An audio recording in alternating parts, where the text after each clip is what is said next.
One Star Squadron issue 1, Mark Russell writing with Steve Lieber on the art. Well, you two tried this one, so take it away. Yeah, so the premise like, is Red Tornado has set up a company called Heroes for You. It's where if we're being generous, F-listers can sign up on the app to be hired for small little superhero gigs. Yeah, and part of it is Red Tornado are struggling with the fact that he was kind of a big leaguer, yet it never worked out for him. Right? Is that he's able to team up with Superman and Batman and the Justice League, but for whatever reason, he always ends up down with the Z-listers, and might as well try to profit off of it. And the title gets its name from the fact that people tend to leave 1-star Yelp reviews, so they're the 1-star Squadron. This is a typical Mark Russell book. It really reminded me of the Wonder Twins, to where there is this sense of there's a heart to it that, right underneath all the disappointment Tornado feels, he can't just let this old guy that's been abandoned into his office go. He's got to try to do right by him, and that's the main crux of this issue. Yeah, because this guy, he's an ex-hero of some sort. We learn later he was gangbuster. Yep. But he's clearly got dementia or something along those lines, and he has been left in a care home or a hospital. Yep. And the hospital staff are like, well, we don't really want to deal with this guy. He was a hero. Let's go just stick him outside this place, and they can deal with him. And Red Tornado was like, he's too much of a. At the end of the day, he's too much a hero to leave him alone. So he takes him home, and the wife's like, nope, not dealing with this, because he's potentially a little bit dangerous. We don't know. She's flat out says I don't know who he is. Yeah, and he has a bit of a moment and smashes up a picture. And like, what if the kids were home? It's something where she's like, I'm willing to put up with this until you bring it home, almost. So Red Tornado was like, right, okay, I've got his name. Let's go to the last known address. We'll go around try and find out where this guy can be. And he goes and knocks on the door, and the woman answers, is like, sorry, I just moved here. Maybe we'll go talk to the realtor. Maybe they've got some information on who was here before that you can follow up on. And you have this moment where so they go to leave, and it just cuts to her. She's upstairs, and presumably this was his wife. And she's there. All the pictures are on the wall that of them, and she's just breaking down crying. Obviously, couldn't deal with actually looking after him anymore. Yeah, and you get the vibe too that he was right. So he's a regular hero, and you get in his origin that he was a boxer on the come up, who his nickname was Ironhead for his ability to take a punch. But when a gang kills his trainer, that's where he becomes Gangbuster, and you just see him constantly taking headshots. And it's and almost that's presumably as if, what's caused this damage. Right, and so we get this that he's a burden, even though he's not, right? It's a lot to take of, and that's where this kind of the heart of it goes, that Red Tornado can't let this go, right? I'm sure we'll find a way. Obviously, there's lots of layers of the commentary going on here. I think this part here with the head is probably playing into sports athletes, kind of. Yeah. Obviously, in the last 5-10 years, that's kind of been a big thing of coming up of these ex-athletes suffering pretty serious head conditions, long term because of things. Right. And this feels like, okay, maybe we're kind of likening these lower tier superheroes to kind of those sorts of professional athletes. It's the cost of doing what they do, and it's the unseen cost. This is what happens later. And throughout this too, we keep getting the how Red Tornado's first mission with the Justice League, he toppled the Royal Flush Gang, and we keep getting little hints in the background about a trial with the Royal Flush Gang, which I thought was pretty funny because it adds. So in between those super sad moments, there's that typical Mark Russell and even Steve Lieber sense of humor.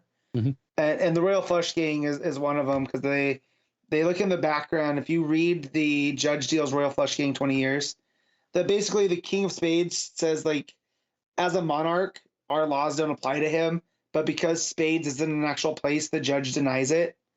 And uh, Jack tries to say that he's a lower ranking member of the gang, therefore he can't be held responsible.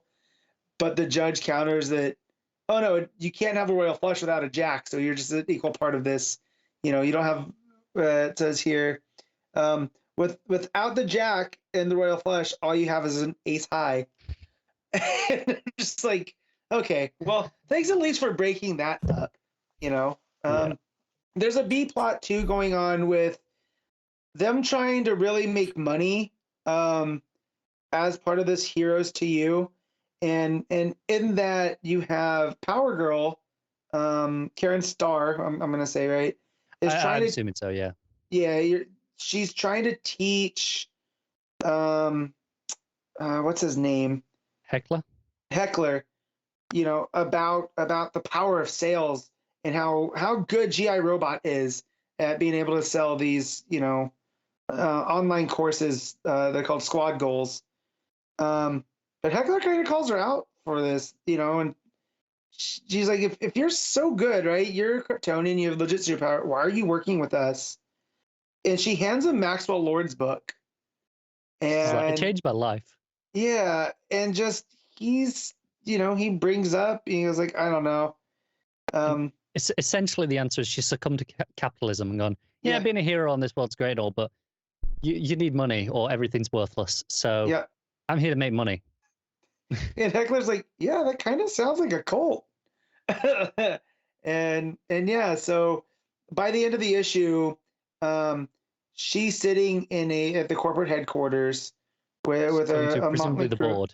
Yeah, and basically they're gonna oust Red Tornado for Karen Starr. They want to know if they can count on her, and she says absolutely. And they're saying, oh, you know, because we hear some of the stuff she's saying, oh, there's been concerns about him leaving early, and he's just kind of just doing his own thing. He's not really, you know, doing the stuff for the business. And we've seen all issue. Yes, technically he's not there for the business this issue, but he's there being the hero, right? Essentially, he's there being doing the right thing. And she's there, oh, I smell a plot. You know, time to take over.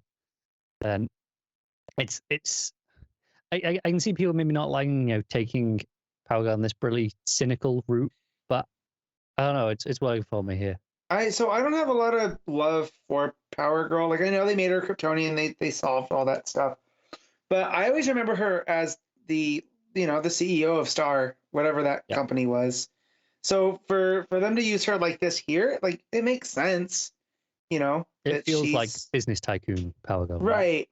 And so just seeing that here and seeing what this book, you know, it's that Mark Russell point of view, and then you add this the Lieber kind of pacing with everything, where it's kind of like, yes, it's a superhero book, but it's also very just normal, kind of everyday. It's kind of the same vibe as Flintstones, you know? Yeah. Like, so Russell really gets those artists to kind of draw these spectacular things in the most normal way possible. Like, a lot of this issue is Red Tornado walking around escorting Gangbuster, an elderly Gangbuster. Like, he's not doing superhero-y whirlwind saves and whatnot, and doesn't mean that we won't see that, but, you know, Russell has a penchant for picking the right artist to handle this type of stuff, and I think he has a good one in Lieber here. Yeah, Lieber's perfect for this style of book, just the goofy, low-level heroes doing kind of everyday kind of slice of life stuff for a lot of it. Yeah. But it's obviously capable of drawing the superheroics as well when necessary. Yeah, no, this is a great fun book. It's a little bit of a shame it's only 6 issues instead of the 12 that we often get from the Russell stuff. But maybe we'll get a second season if we're lucky. Yeah, maybe it'll end up being 1-star Squadron by the end. They've earned that one, and we'll get there. But yeah, so I'm gonna give it a 7.5. It's 8.5 for me.